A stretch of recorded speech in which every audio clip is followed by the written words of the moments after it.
नमस्कार दोस्तों, एसआरजे खेती चैनल पे आपका स्वागत है। दोस्तों, आज की इस वीडियो में हम बात करने वाले हैं पपीते की खेती के ऊपर। आज मैं आपको बताऊंगा पपीते की खेती कैसे की जाती है, इसमें कौन कौन सी सावधानी आपको बरतनी चाहिए, क्या करना चाहिए जिससे आप पपीते में अधिक उत्पादन ले सके। तो दोस्तों, वीडियो को शुरू करने से पहले आप सभी से रिक्वेस्ट है कि अगर अभी तक आपने हमारे चैनल को सब्सक्राइब नहीं किया है तो रेड कलर वाला सब्सक्राइब बटन दबा के सब्सक्राइब कर लें। इसके बाद में बेल आइकन यानी घंटी वाला बटन दबा के बेल नोटिफिकेशन ऑन कर लें, जिससे आपको नई वीडियो का नोटिफिकेशन सबसे पहले मिले। दोस्तों, इससे पहले भी मैंने बहुत सारे वीडियो बना रखे हैं, आप चाहे तो हमारे प्ले लिस्ट में या वीडियो लिस्ट में जाके देख सकते हैं। तो दोस्तों, वीडियो को चलिए शुरू करते हैं।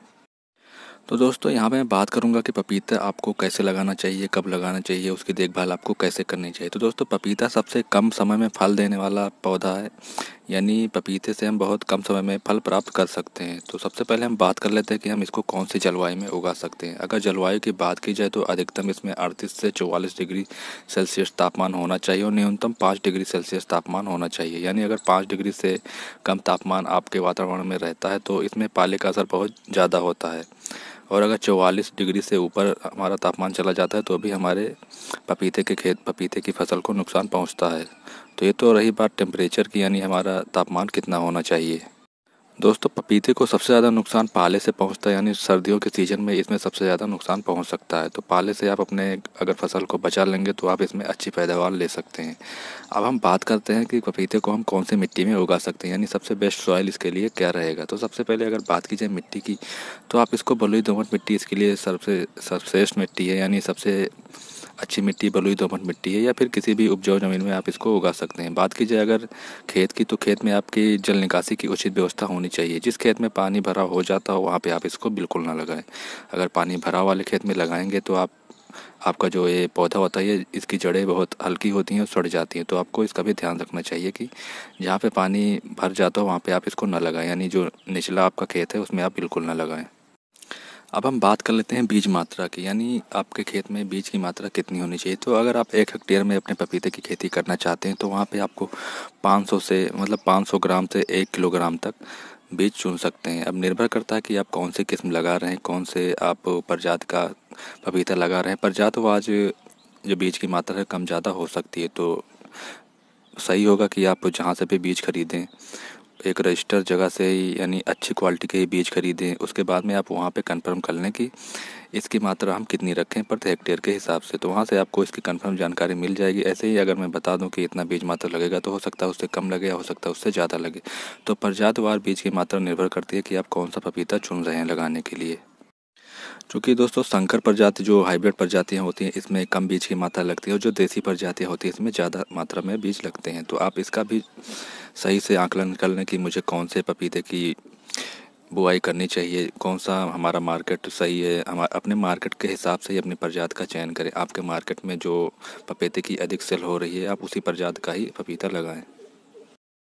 अगर लगाने के समय की बात की जाए तो सितंबर से लेकर अक्टूबर तक सर्दियों में, और गर्मी में फरवरी से मार्च के बीच में आप इसको लगा सकते हैं।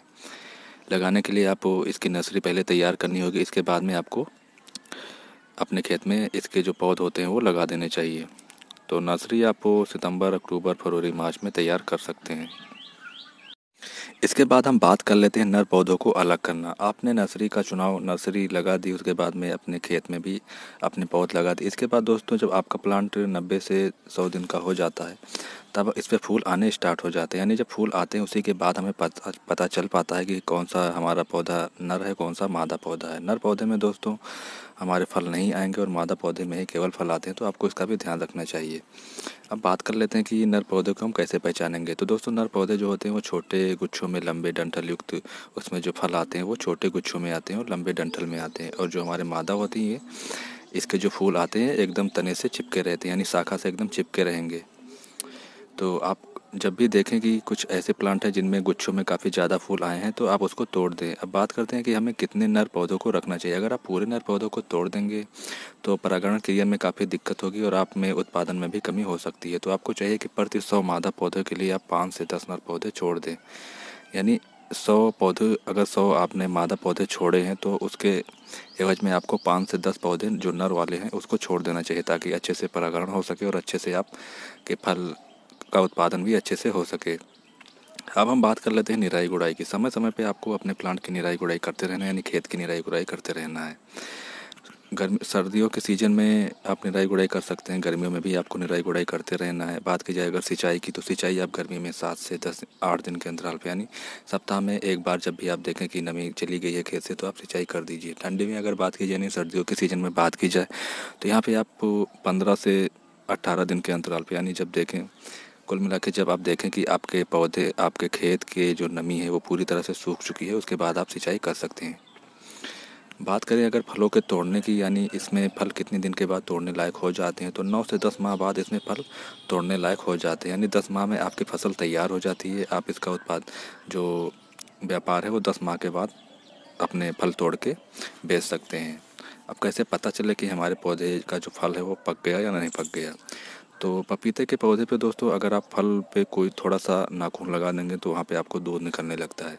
लेकिन जब आप नाखून लगाए और वहाँ दूध की जगह पे पानी निकलने लगे या कुछ तरल पदार्थ निकलने लगे, तो समझ लेना चाहिए कि आपका जो फल है वो पक गया है, तोड़ने के लिए एकदम तैयार हो गया है।